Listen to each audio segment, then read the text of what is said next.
Star उत्सव पर देखिए आपके चहीते शोज आज से डीडी फ्री डिश पर।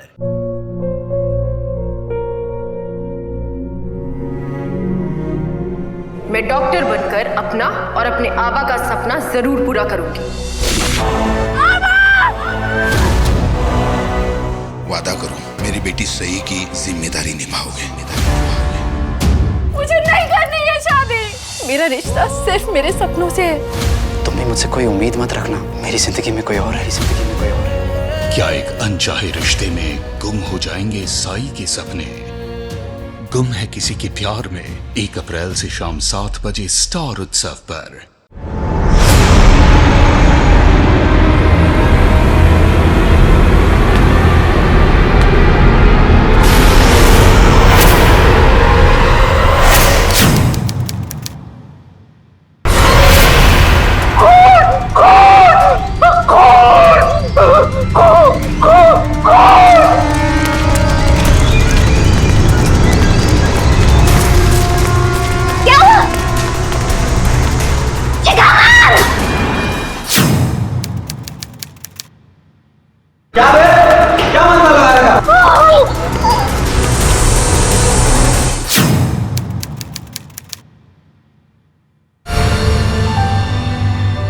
नमस्कार, मैं पूजा गौर सावधान इंडिया यूपी फाइट्स बैक में आप सबका स्वागत करती हूँ।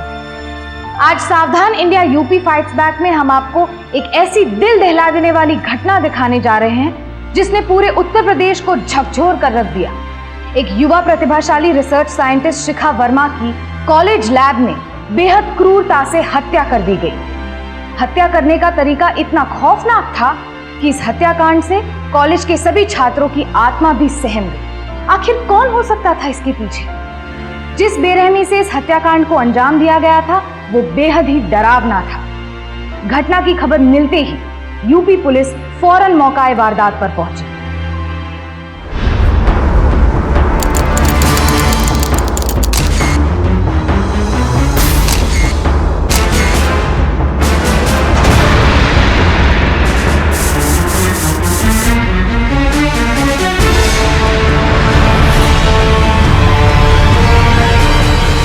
सर, इनकी बॉडी में किसी तेज धार वाले हथियार से बार बार वार किया गया है। मेरे ख्याल से किलर ने शायद सर्जिकल ब्लेड का यूज किया। किलर को इस लड़की के साथ कोई भयानक दुश्मनी थी या गुस्सा था? आपको क्या लगता है ये एग्जैक्टली किस वक्त हुआ हो?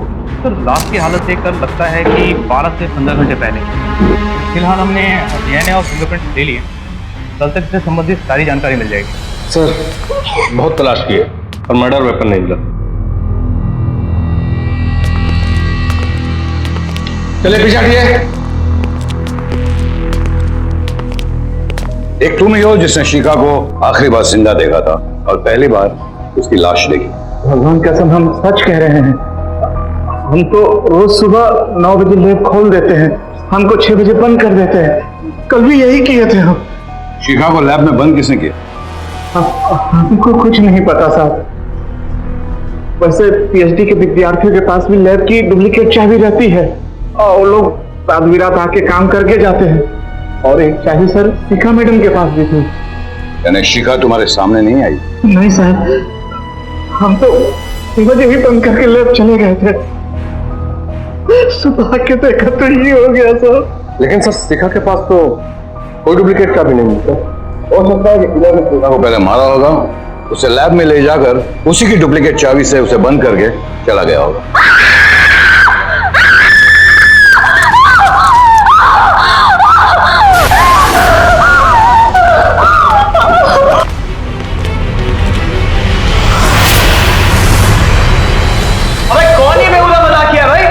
हाथ पांव तोड़ के रख देंगे। मिस्टर, गर्मी कम और आप मुझे बताएंगे आप हैं कौन? सर, हम यहाँ स्टूडेंट यूनियन के जनरल सेक्रेटरी हैं। ऐसे यानी शिखा मैडम आपको पढ़ाती? जी, बीएससी फर्स्ट ईयर के छात्र हैं हम लोग। शिखा मैडम के बारे में आप लोग हमें कुछ बता सकते हैं?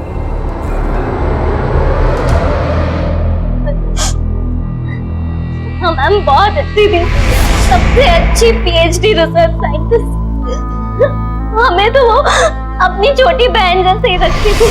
रोज सुबह 8 बजे वो हमारी एक्स्ट्रा क्लास लेने आती थी। और आज जब वो हमारी क्लास लेने नहीं आई तो 8:30 बजे हमने उनके घर कॉल की तो उनकी माता जी ने बताया कि उसने कहा कि वो हॉस्टल में ही रुकने वाली है, क्योंकि उन्हें लैब में काफी देर तक काम करना था। जब हमने उनके हॉस्टल जाके देखा तो और फिर आज सुबह लैब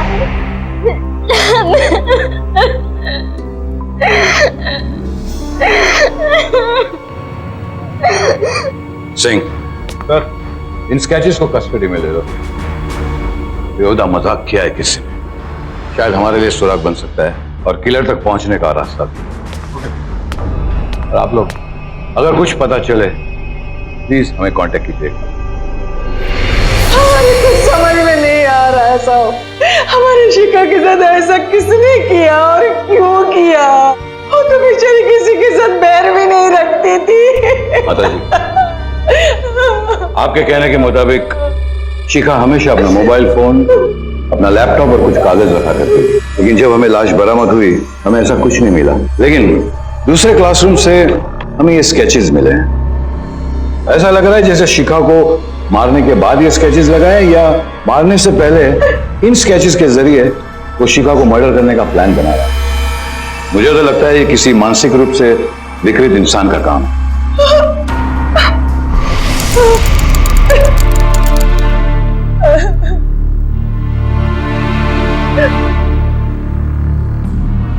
माता जी, सोचकर बताइए, शिखा ने आपसे ऐसी कोई बात की थी जिससे वो हमेशा परेशान रहती? कभी कभी किसी का फोन आता था, पता नहीं कोई क्या बात करता था, तो वो बहुत परेशान हो जाती थी। एक बार तो वो इतनी परेशान हो गई, लगा वो अभी रो देगी। तुमने वापस से फोन किया मुझे? क्या हुआ बेटा, ये परेशान क्यों? इस लड़के ने जान खा ली है हमारी। कौन है वो? माँ कोई बात नहीं है, आप क्यों चिंता कर रही हैं, हम संभाल लेंगे। सर, ये शिखा के मोबाइल का आइटमाइज बिल। आइटमाइज बिल के हिसाब से आखिरी कॉल 6:51 को आया, लेकिन कोरोना का रिपोर्ट ये कहता है कि हत्या 7 बजे हुई। मोबाइल कंपनी में बात करके पता किया है, ये नंबर राकेश चौबे के नाम से रजिस्टर्ड है। बिट्टू? बिट्टू? ये राकेश चौबे, वो किसी का नाम है बिट्टू। शिखा ने 1-2 बार मुझसे उसके बारे में बात की है। ये शिखा और बिट्टू के बीच में क्या संबंध? वो एक दूसरे को पसंद करते थे। शिखा एक गाजियाबाद के सेमिनार में गई थी, तभी उन दोनों की मुलाकात हुई थी। एक दूसरे को पसंद करते थे या फिर? बिट्टू हमारी शिखा से शादी करना चाहता था, वो भी जल्दी, लेकिन शिखा पहले अपनी रिसर्च पूरा करना चाहती थी।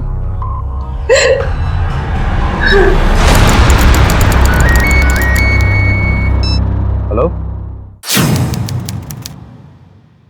राकेश चौबे जी? लखनऊ से मैं इंस्पेक्टर राम कुमार बोल रहा हूँ। आपकी फ्रेंड शिखा का मर्डर हो चुका। क्या? इस वक्त आप कहाँ हैं? जी, गाजियाबाद में। ठीक है, जितनी जल्दी हो सके आप लखनऊ आ जाइए। जी सर।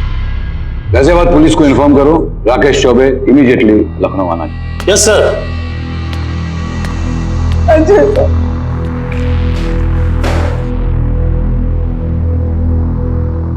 सिंह, लगता है ये मामला प्यार इश्क का है और इसमें कोई तीसरी व्यक्ति भी इन्वॉल्व है जिसकी वजह से ये सब हुआ। मुझे लगता है सर, या तो बिट्टू ने या फिर फोन करने वाले आसिफ ने, इन दोनों में किसी एक ने ये कांड किया हो सर। चलो। कहाँ सर? सत्यमेव कॉलेज। मुझे पूरा यकीन है कि सत्यमेव कॉलेज में छिपा हुआ है जिसका हमें पता नहीं है। Okay sir. लड़का शिखा मैम के पीछे?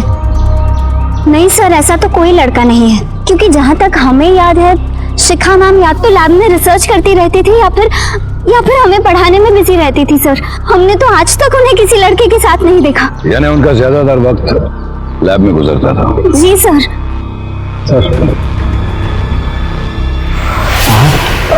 शिखा मैडम तो ज्यादातर टाइम लैब में ही रहती थी और ऐसा कोई लड़का नहीं था जो उन्हें परेशान करता हो। शिखा मैडम तो बहुत शरीफ और भली थी। जितना पूछा जाए बस उतना जवाब दो, समझे? रखो इसको। ऐसा कोई लड़का जो शिखा से ज्यादा बातचीत करता था? साहब लड़के तो वही थे जो उनके साथ पीएचडी की पढ़ाई करने आते थे, उनका ही लैब में आना जाना रहता था। ये लैब की डुप्लीकेट चाबी किन किन लड़कों के पास थी? वो सर, एक डुप्लीकेट चाबी मूर्ति सर के पास रहती थी। ये मूर्ति कौन है? सर हम आपको ले चलते हैं मूर्ति सर के पास।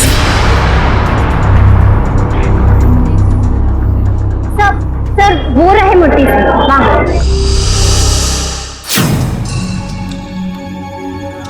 वैसे मूर्ति, चंद सवाल पूछना चाहता हूँ आपसे। कल शाम को 5 बजे से लेके रात के 8 बजे तक आप कहाँ थे? हम पिक्चर देखने गए। कहाँ पिक्चर देखने गए? सिनेमा हॉल में या हॉस्टल में? सिनेमा हॉल में। किसके साथ? अकेला गया था सर। हम कोई टिकट संभाल के नहीं रखा और हमारे पास सबूत भी नहीं है, बट हम देखने गया था। देखो सर, आप पे शक मत करो। अगर आपको कुछ ज्यादा पूछना है तो आप हमारे डीन और शिखा के गाइड रघुनाथ जी से मिले। वैसे भी शिखा ज्यादा टाइम उन्हीं के साथ रहता था। और सही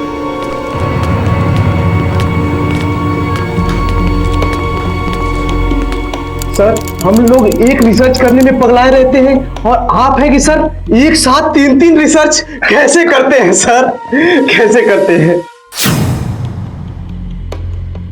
सर? बड़े बोल नहीं बोल रहे हैं, लेकिन सर आपका जो दिमाग है ना सर, एक्सक्यूज मी, अगर आप लोगों का मस्काबाजी का पीरियड खत्म हुआ प्लीज आप लोग बाहर जाएंगे। आपके आइंस्टाइन सर से मुझे कुछ बात करनी है, प्लीज। आपके कॉलेज में एक शख्स है जिसे उसका जिंदा रहने का अफसोस था, इसलिए उसे मार डाला।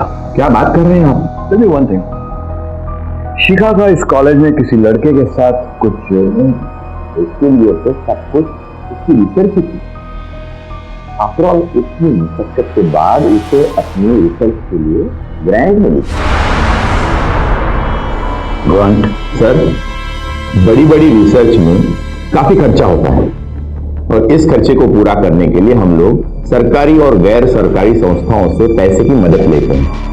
मैंने यूजीसी से शिखा को 50 लाख की ग्रांट दिलवाई थी ताकि वो अपना रिसर्च आराम से कर सके और 20 लाख रुपए मशीनरी के लिए उसे अलग से मिले। एक्सक्यूज मी, ऐसी कोई ग्रांट पहले इस कॉलेज से मिली? जी, लेकिन इतनी बड़ी ग्रांट सत्यम कॉलेज के इतिहास में किसी को नहीं मिली। 70 लाख का ग्रांट। शिखा आप कौन से विषय पर रिसर्च कर रही थी? शिखा ब्रेन ट्यूमर का इलाज ढूंढ रही थी और हमारे कॉलेज का एक और लड़का इसी रिसर्च पे काम कर रहा था, लेकिन ग्रांट सिर्फ शिखा को ही मिली। क्या नाम है उस लड़के का? मूर्ति। और जब उसकी ग्रांट रिजेक्ट हो गई तो वो बहुत अपसेट हो गया था। मूर्ति। रिसर्च स्कॉलर शिखा ब्रेन ट्यूमर जैसी जानलेवा बीमारी का इलाज खोज रही थी। जाहिर है कि मेडिकल साइंस में बेहद अहम शिखा की इस रिसर्च पर देश की ही नहीं बल्कि दुनिया भर की नजरें टिकी थी और उसकी रिसर्च पूरी ही होने वाली थी। लेकिन इंस्पेक्टर राम कुमार को शिखा के गाइड और डीन रघुनाथ से मिली जानकारी के साथ इस केस में एक बड़ा मोड़ आ गया। पुलिस को शक हुआ कि हो न हो उसकी हत्या का संबंध इस महत्वपूर्ण रिसर्च और उसके लिए मिली ग्रांट की भारी रकम से है। इसीलिए पुलिस की शक की सुई कैंपस के ही एक रिसर्चर मूर्ति की ओर घूम गई जो इस ग्रांट की रकम को कौन है? शिखा? हेलो शिखा? जब शिखा ने फोन रखा तब उसने कहा कौन है। इसका मतलब यह है कि वहां कोई आया था? जी, हो सकता है। एनीवेज, तुम काम क्या करते हो? जी, मैं मेडिकल रिप्रेजेंटेटिव हूँ। मेडिकल रिप्रेजेंटेटिव यानी दवाइयां बेचते हो। और शिखा दवाई बनाकर बहुत बड़ी साइंटिस्ट बनना चाहती थी। इसका मतलब यह कि शिखा के मुकाबले में तुम पद और कमाई में कम थे। सर, प्यार करने वाले ये सब छोटा बड़ा नहीं देखते। तो शादी की इतनी जल्दबाजी क्यों? सर हम लोग 30 साल के हो गए थे, शादी करना जरूरी था। आखिर कब तक यूं ही हम दूर दूर रहते, कभी ना कभी तो शादी करते ही। ठीक है, तुम जा सकते हो। और सुनो, लखनऊ छोड़कर तुम कहीं नहीं जाओगे। जी।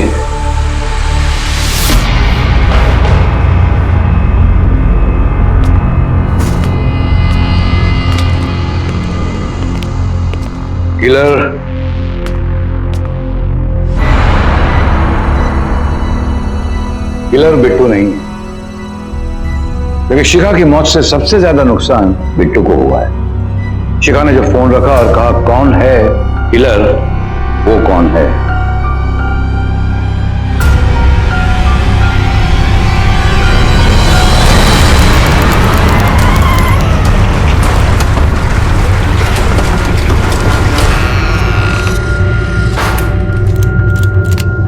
रामधारी जी, आप अपना दिमाग इस चाबी की तरफ घुमाइए और बताइए कि जिस दिन शिखा मैडम की हत्या हुई थी, उसके शाम के 7 बजे से लेकर रात को यहां कौन कौन आया था? ऐसा कोई आदमी जो यहां आने पर किसी को शक ना हो।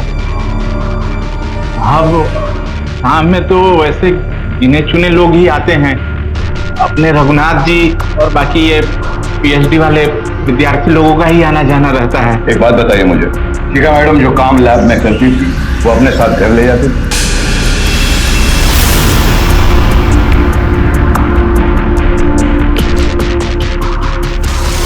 हाँ साहब, वो एक दिव्या में कुछ संभाल के लेके जाती थी। दिव्या? हाँ साहब, वो जो कंप्यूटर में लगाते हैं और फिर निकाल लेते हैं। इसे पेन ड्राइव कहते हैं। हाँ साहब, हाँ, उसी में वो सब कुछ संभाल के लेके जाती थी। वो उनके लिए जान से भी बढ़कर था साहब। उनका काम जान से भी ज्यादा बढ़कर रहता है। अरे वाह!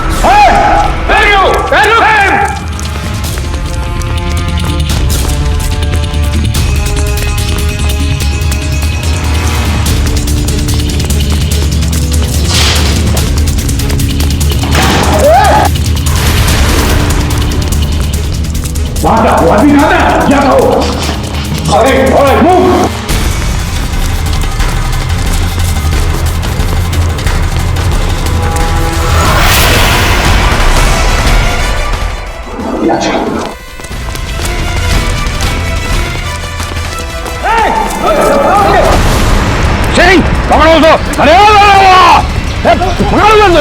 रुको बे रुको, कहाँ भागे चले जा रहे हो? कौन है तू? कौन है तू? लीजिए सर, हमने आपके मुजरिम को पकड़ लिया। तू? कहाँ भाग रहा था तू? सर हम तो जब देख गए थे कि शिखा का वो रिसर्च का प्रोग्रेस कहाँ तक हुआ। देखने आए थे कि चुराने आए थे? हाँ नहीं सर, हमारे पास उससे अच्छा रिसर्च है। अच्छा, हमने तो सोचा था कि शिखा मर गई है तो उसका रिसर्च का फंडिंग हमको मिल जाता। मिलेगा, फंडिंग से ज्यादा फंडिंग तुझे मिलेगा। सिंह, ले जाओ थाने उसे, ले जाओ उसे। Thank you sir. Shikha madam के कातिल को पकड़ने में हम आपकी पूरी मदद करेंगे।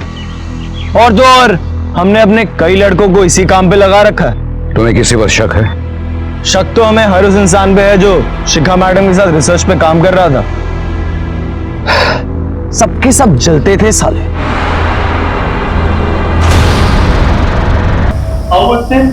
उससे बहुत नफरत करता था सर, लेकिन हमने उसको नहीं मारा सर। सच्ची कहता है अब। झूठ बोल रहा है तू, मोती झूठ बोल रहा है।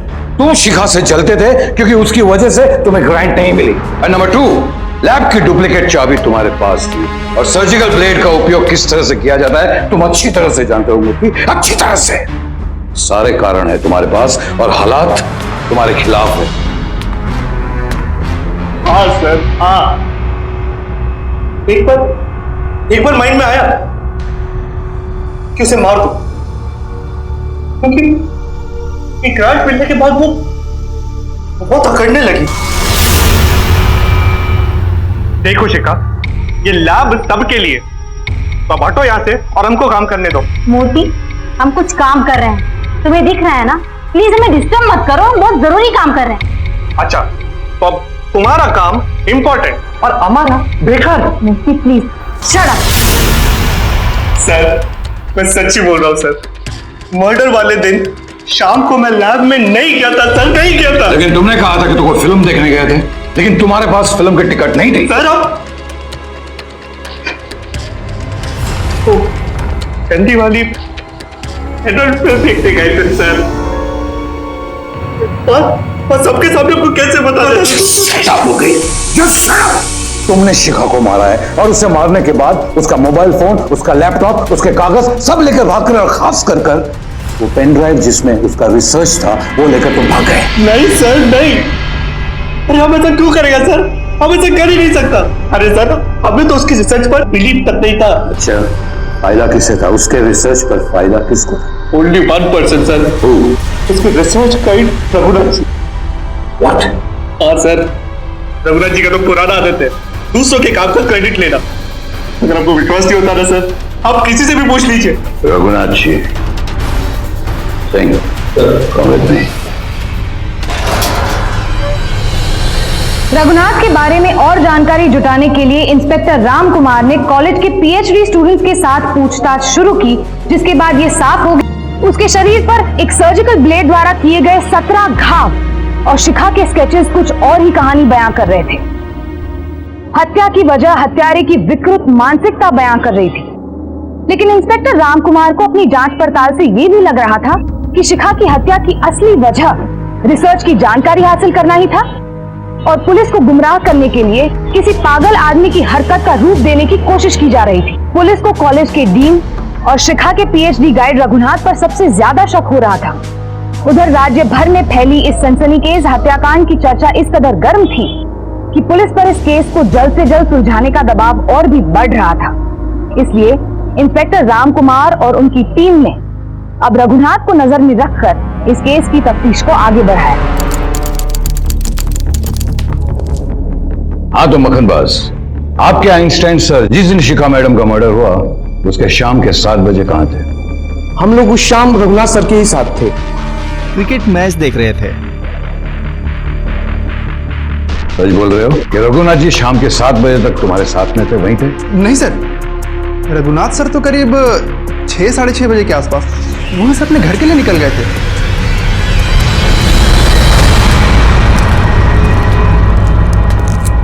सिंह सर, रघुनाथ जी शाम के 6:30 बजे तक स्टूडेंट्स के साथ थे और शिखा का मर्डर 7 बजे हुआ। रघुनाथ जी पे शक तो बनता है, लेकिन कोई ठोस सबूत नहीं है।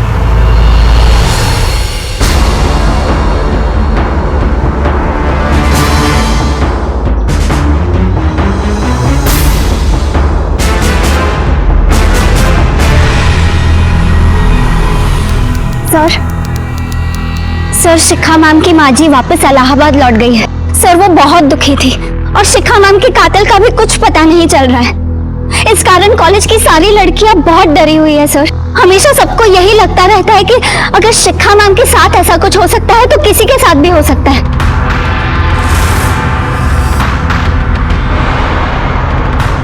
ये आपके रघुनाथ सर हिंदी गर्मजोशी से किससे मिल रहे हैं? सर वो बहुत बड़ी फार्मास्यूटिकल कंपनी के सीईओ है। यानी इस तरह की कंपनी शिखा की रिसर्च को खरीद सकती थी? हाँ सर बिल्कुल।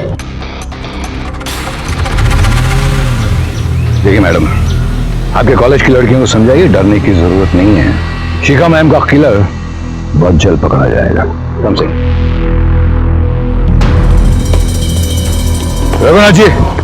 रघुनाथ जी आइए, आपसे कुछ बातें करनी है।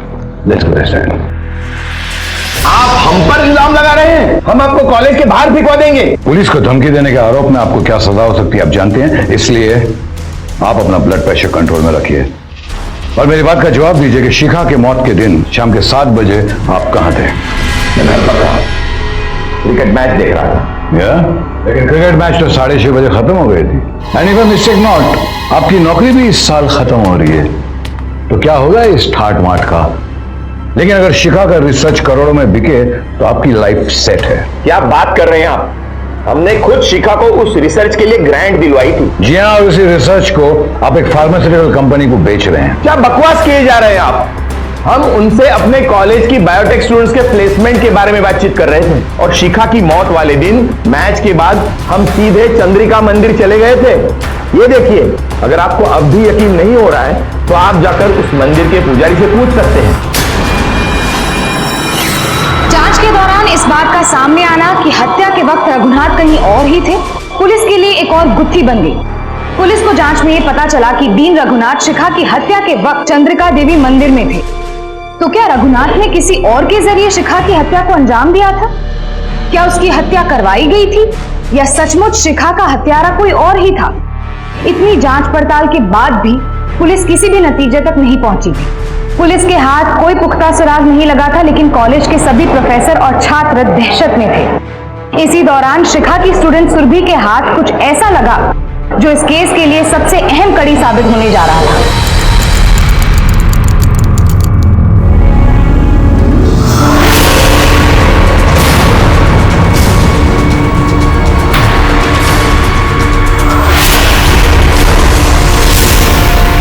सर, आप तो यहाँ के आर्ट टीचर हैं, आपको कोई ना कोई आइडिया तो जरूर होगा सर।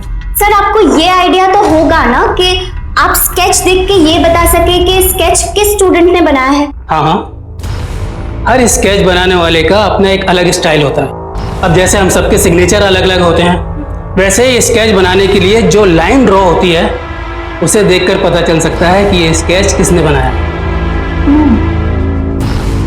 सर, क्या आप प्लीज इसी वक्त मेरे साथ चल सकते हैं सर? हाँ, लेकिन कहाँ?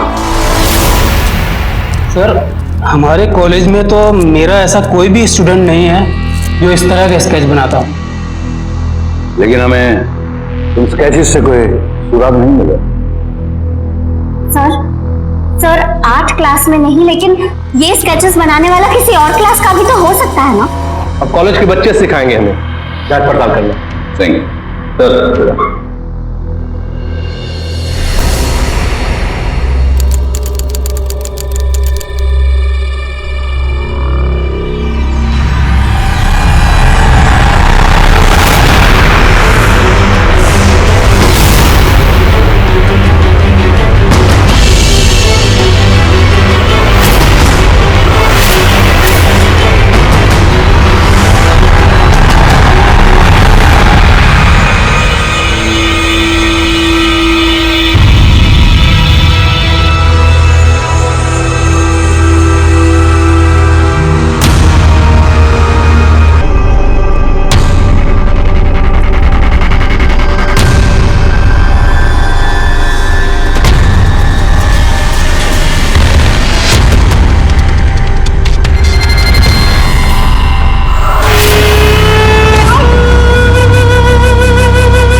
ये आपका शक है, कोई सबूत नहीं है। हमें खुद समझ में नहीं आ रहा है सर। आदित्य हमारा सबसे अच्छा दोस्त है, उसने शिखा मैम के साथ ऐसे कैसे किया हमें खुद समझ में नहीं आ रहा सर। लेकिन आप मेरा यकीन कीजिए, वो स्केचेस जो हमें क्लासरूम में मिले थे वो आदित्य ने ही बनाए थे सर। और ये स्केचेस देखिए, ये भी आदित्य ने ही बनाए, हमें उसकी क्लास नोटबुक से मिले सर। ये देखिए। देखिए मैडम, मेरी बात सुनिए, आप पढ़ाई पे ध्यान दीजिए और पुलिस को अपना काम करने दीजिए। सर लेकिन आप मेरी बात देखो सुरभि, ये सब चीजें यहाँ रख कर जाओ, देखते हैं कुछ हो सकता है।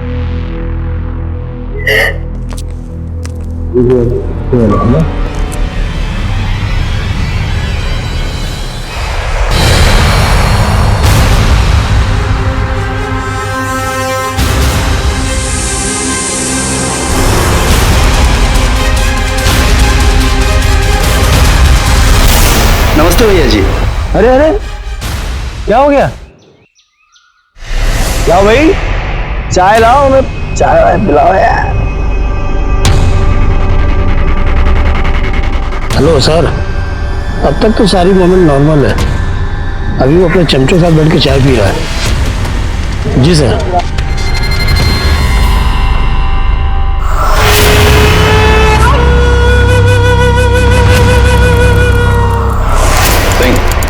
जी जी सर। कम है। ये नंबर्स देख रहे हो, सत्यमेवशी कॉलेज के रजिस्टर्ड नंबर्स है और इसी नंबर से शिखा को बार बार फोन जाते, इसी नंबर से। Let's go. Okay sir. ये नंबर कॉलेज के इसमें शुदा है और हमें लगा कि कॉलेज का कोई स्टाफ शिखा को इस नंबर से फोन कर रहा है, इसलिए इन नंबर्स में हमने ज्यादा ध्यान नहीं दिया। लेकिन लगता है कि अब मामला सुलझता हुआ दिखाई दे रहा है। अक्सर रात के 8 बजे यहाँ से कौन फोन करता है? हाँ सर, वो हमारे छात्र संघ के नेता है ना, आदित्य भैया, उनका टाइम फिक्स था, वही आते थे इस टाइम पे यहाँ पे। हम रजिस्टर में सारी एंट्री नोट करके रखे हैं, ये लीजिए देख लीजिए। लेकिन सर, जब से शिखा मैडम का मर्डर हुआ है उस दिन से वो नहीं आते हैं यहाँ पे फोन करने के लिए। सर, शिखा के मोबाइल पे इस नंबर से जिस टाइम फोन आया है वो टाइम और रजिस्टर का टाइम आपस में मैच हो रहा है सर। इसका मतलब यह है कि छात्र नेताजी ही शिखा को परेशान कर रहा है। मतलब बिट्टू नहीं, आदित्य ही वो लड़का था जिसके बारे में शिखा की मां ने बताया था। लेकिन आदित्य के खिलाफ हमें पक्के सबूत इकट्ठे करने पड़ेंगे, क्योंकि शिखा उन लड़कियों में से नहीं थी जो आदित्य की इस हरकत को सहन कर सके। कोई ना कोई सबूत तो मिलेगा हमें। और तुम अपनी जुबान पे ताला लगा कर रखना, समझे?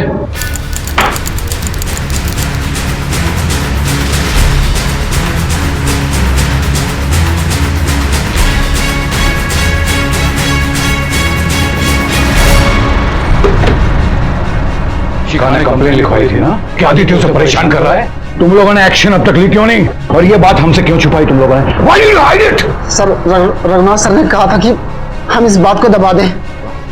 आदित्य उनका भतीजा है ना, उन्होंने कहा था उसे प्यार से समझा देंगे। ऐसे यानी इन दोनों के बीच में भी कनेक्शन है। लेकिन सर, रघुनाथ से बात करके देख चुके हैं। नहीं सिंह, अब बातों से नहीं लातों से काम लेंगे। Let's go. तलाशी लो, जल्दी तलाशी लो।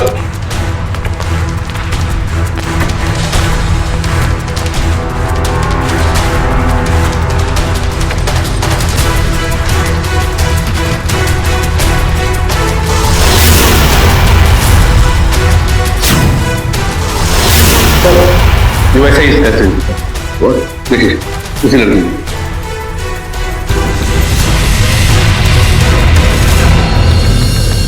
क्या हो रहा है सर?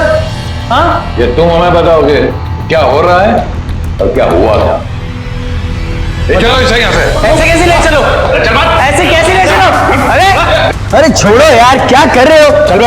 अरे क्या हमारी कॉलेज में भाई, क्या कर रहे हो? अरे ठहरे, क्या कर रहे हैं आप लोग? देखिए, आपकी ये दादागिरी हमारे कैंपस में नहीं चलेगी। ये दादागिरी नहीं है, पुलिसगिरी है। इसे भी अंदर ले लो।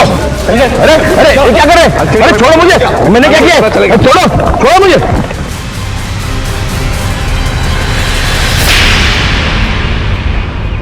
तो अब बता, तूने अपनी शिखा मैम को क्यों और कैसे मारा? शिखा मैडम हमको अच्छी लगने लगी।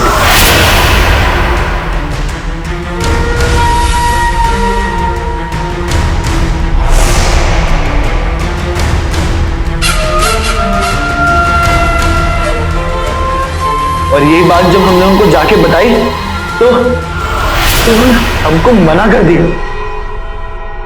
हमको मना कर दिया उन्होंने।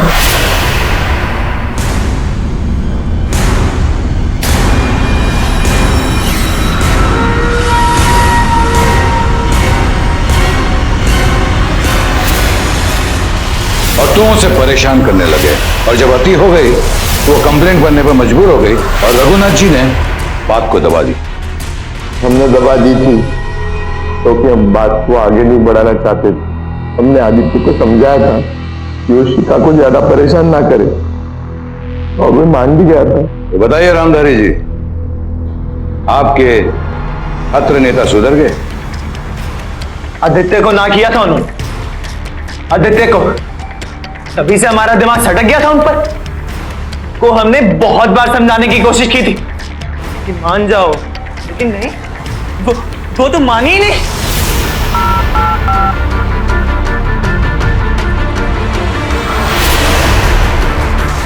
और उस रात जब शिखा मैडम लैब में अकेले काम कर रही थी। विक्रम, तुमसे बाद में बात करते हैं। कौन है? कौन है?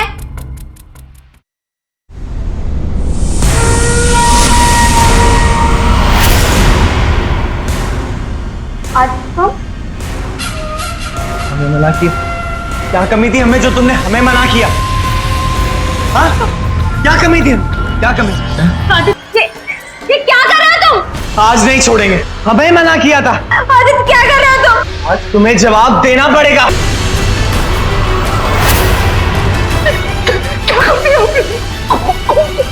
अबे चुप चुप।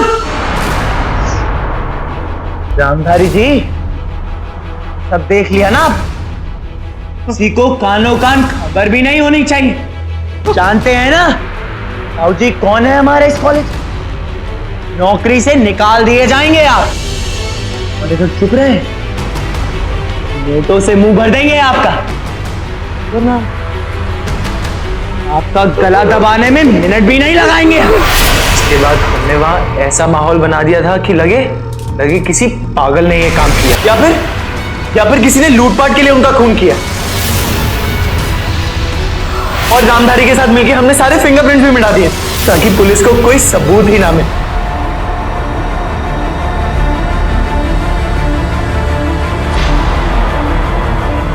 और तो और पुलिस को गुमराह करने के लिए हमने वहां पे स्केचेस भी लगा दिए थे।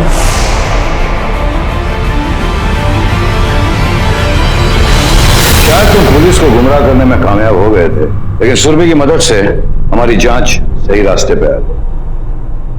आज तक किसी ने आदित्य को मना नहीं किया था, और हाँ भी नहीं कहेगी, क्योंकि जिंदगी भर तुम जेल में सड़ते रहोगे।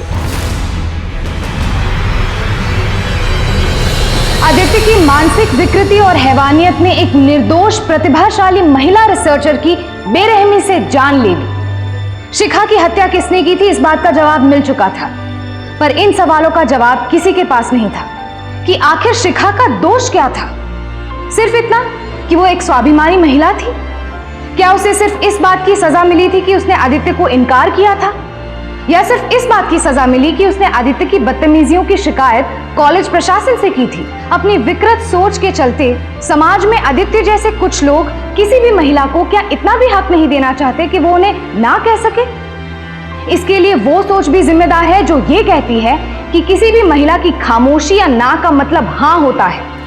अब वक्त आ गया है कि वो सभी लोग ये समझ ले कि एक महिला की ना का मतलब सिर्फ ना होता है और उसे इस बात का पूरा हक है। अदालत ने इसे rare of the rare case मानते हुए आदित्य को आईपीसी की धारा 302 के तहत उम्र कैद और फांसी की सजा सुनाई और रामधारी को इस हत्या में अपराधी का साथ देने के जुर्म में आईपीसी की धारा 307 के तहत 10 साल की और सबूत को नष्ट करने के जुर्म में आईपीसी की धारा 201 के तहत 7 साल यानी कि कुल 17 साल की सजा सुनाई। दरअसल सबसे बड़ी गलती कॉलेज के डीन रघुनाथ की थी।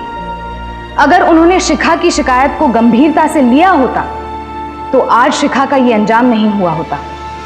नेशनल क्राइम रिकॉर्ड्स ब्यूरो के आंकड़ों के अनुसार साल 2010 में देश भर में औरतों के खिलाफ होने वाले अपराधों की संख्या 2,13,585 थी, जिसमें से 20,169 मामले उत्तर प्रदेश महिला अपराध के थे, जो कि देश भर में लगभग उच्चतम थे।